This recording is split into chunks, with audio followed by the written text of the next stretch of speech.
What's going on, everybody? My name is Ben and welcome back to the 12 Sprues of Christmas. Yes, I know it's not Christmas time, and yes, I know it is no longer December. We are now looking at January 1st, 2020. So that's kind of crazy, right? But I thought I wanted to finish off this video series. I've really spent a lot of time building up these 12 different kits, and this is the last one today. Let's go ahead and jump in and finish off this series with a blast. Grab that drawing box. This is actually the last time you're going to see this box, at least until next Christmas. So that's kind of sad, right?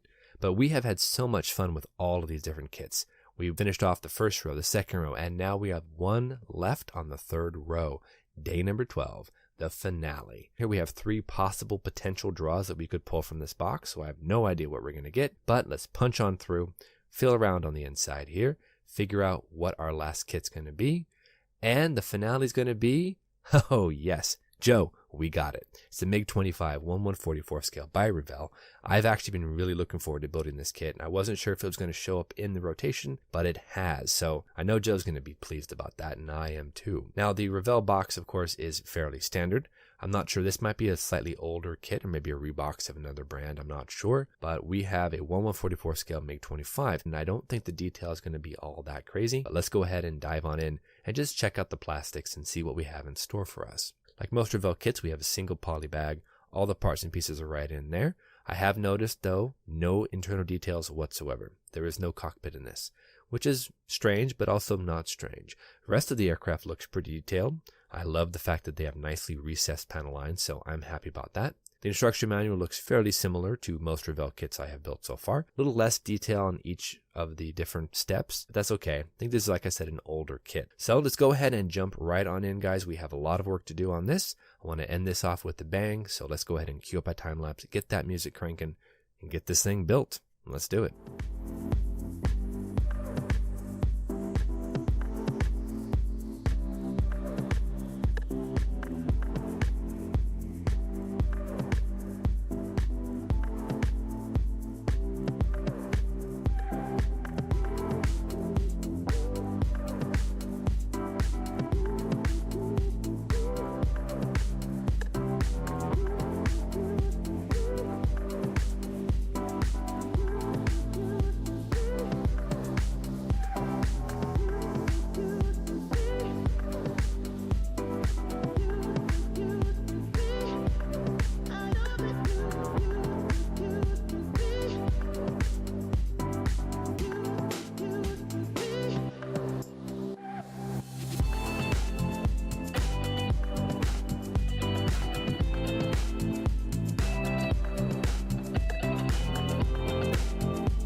Like I have done with most of the kits here in the 12 Sprues of Christmas, I decided to go ahead and make it a little bit different. So I went ahead and I cut out and made the engines deeper. What they had in there before just didn't work for me. It was way too shallow. This has a lot of depth and it looks far more impressive.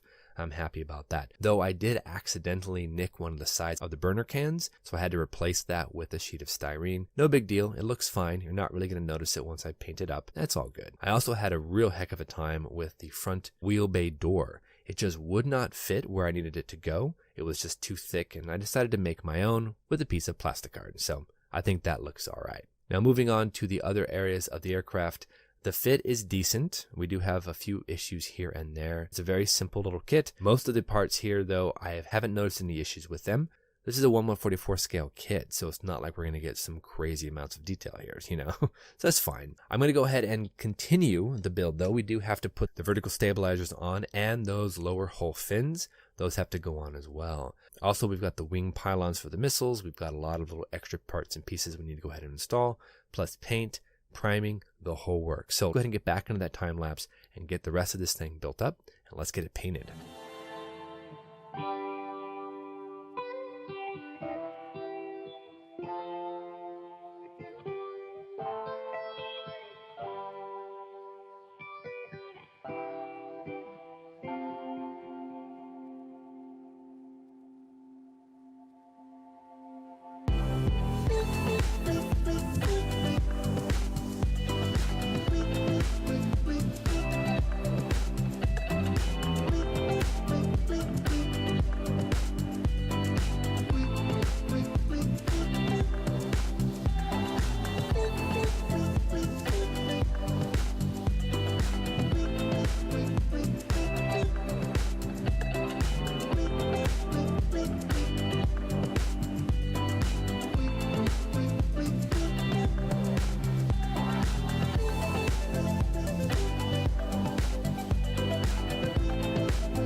So I have to say that the painting phase went very well. That was a lot of fun, guys. I had a blast painting up this aircraft. I did the silver on the back by the engine cans. I did the accents for the gray here and there. Got the gray nose. I did everything with a nice primer coat. Did a pre-shade, the actual color itself that was custom mixed, and then I did my post-shade, and then a little bit of marbling and shading here and there. So I think it looks pretty decent. I also overcoated everything with a nice gloss coat of Future, and that is cured, so we're ready for decals. Though before we get started on the decals, I do have to go ahead and work on the missiles. We're going to go ahead and detail them and paint them up so that we can hang them off the pylons to give this MiG-25 a little bit more of a menacing look. Now, all of the missiles have an ejector pin mark in the same place across all 4 missiles.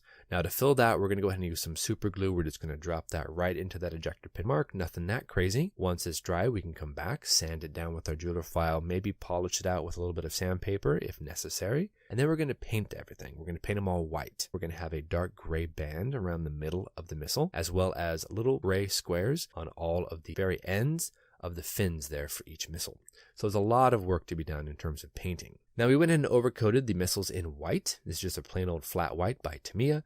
And now we have made a custom template for our dark gray square. Each of the fins need to be painted, and then we have the center section as well. So let's get right back on that time lapse and get this thing all painted up so we can mount those missiles and get on to decals.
All right, everybody, we are finished off with our MiG-25 Foxbat by Revell on 1/144 scale, and here it is. What a fun little build, guys, and a great way to end this amazing series. This kit wasn't the most detailed, of course, and it wasn't the most accurate in terms of the shapes of the missiles or the shallowness of the engines, but honestly, this was a lot of fun. I had a few issues here and there with some part fit. I had trouble with the gear bay doors, and the missiles looked a little bit odd to me. I think the nose cone's a little bit too blunt. We did install a hook, though, a little eyelet for our custom-made tree hook. We're going to hang this on our tree for at least a couple more days before we take our tree down. I love the fact that we drilled out the engine. It gives it a much more ominous and powerful look. I also drilled out the back of the missiles as well, so I like it. I think it's a really neat looking model. I overcoated everything with a nice satin finish, as I do with my custom mixture of Winsor Newton matte varnish with a little bit of Future. That's it, guys. We are done with the 12 Sprues of Christmas. I think it was a success, even though, yeah, we did run over a little bit, but I wanted to finish off the series anyway, and we did. So let me go ahead and say thank you so much for sticking this out with me through the entire series. I wouldn't have been able to do this without your support, and you guys enjoying and watching the videos. So thank you so much, each and every one of you. Want to go ahead and wish everybody a happy new year. I know today is January 1st. We've been doing a lot of video uploads the last couple of weeks, so we're going to take a little bit of a break. We'll be back on Monday with, I'm hoping, another episode of the LaGG. I want to get that thing finished off to go ahead and start a new kit. Got a couple of kits lined up, ready to go. So until our next episode, everybody, thank you so much for watching. You know the drill. Go out there, get yourself some bench time, have some fun, build something cool. Stay safe, enjoy the rest of your New Year's Day, and we'll see you soon.